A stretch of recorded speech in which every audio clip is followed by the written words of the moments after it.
Alright guys, I apologize for having y'all watch my videos for the Fiero Clutch Replacement and not seeing all of it. My friend came over and we started tearing the car apart, going at it, and I didn't have time to record. It was more of get the job done, but I am completely done with the job. I'll go through and explain the things that I did, maybe help you out, but only thing I have left is bleeding my clutch and filling my car back up with oil because I smashed my oil pan. So, as y'all remember, I think we ended the video. I'm about to fall.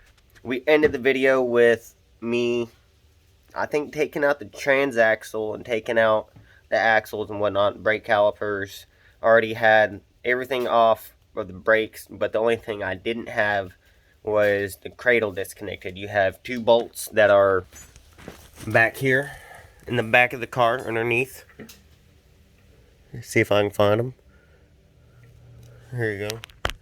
Up underneath there. You got one there.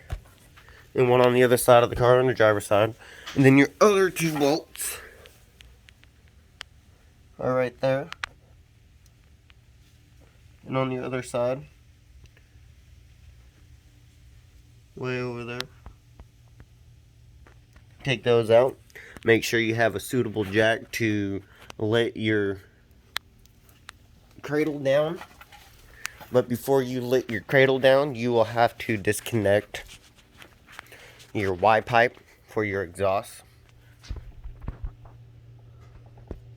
which is right there. You'll have two bolts there.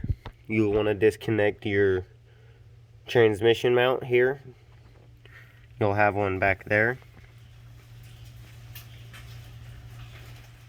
And then you want to support your engine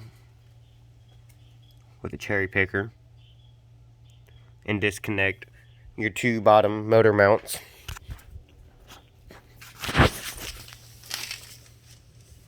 Which is right here. And let your engine be suspended by the cherry picker because you're going to have to tweak it around to get your transmission out.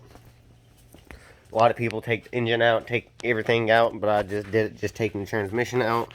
You will have bolts all the way around your transmission.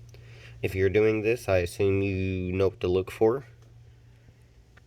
So you'll get your cradle out of the way. You'll have the car jacked up on blocks like I had it. Then you'll want to be able to disconnect your slave cylinder, disconnect everything from the transmission, all your wires, undo all your bolts for your transmission, take your starter off, that's back here in the back. You'll need a few different tools for that.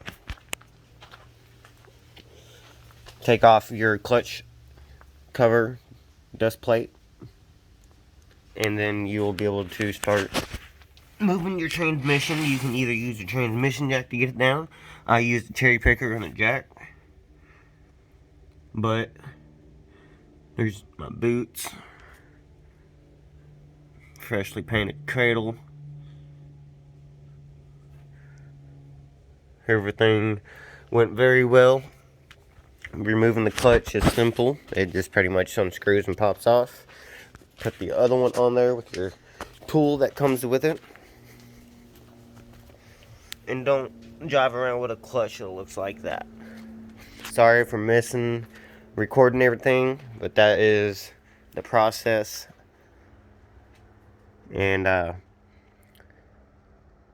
definitely be doing more videos about the Fiero. The oil pan was smashed, letting the car down after we were completely done putting everything back together. Slipped off the jack, smashed the oil pan, and I just got done replacing that. I'm going to have to put my dust plate cover back on,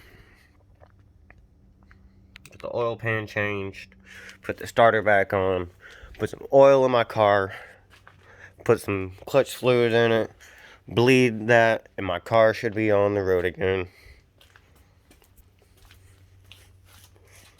These are not the stock rims that I have on it, or these are stock rims, but these are the rims that I have on it. That's my 1985 Buick Skyhawk. Cannot find any information online about that. But I appreciate it, guys. Thanks for watching. Sorry for not recording everything, but smash that like button. And stay tuned for more Fiero videos. It'll be more in depth the next time. But that's it for now, guys.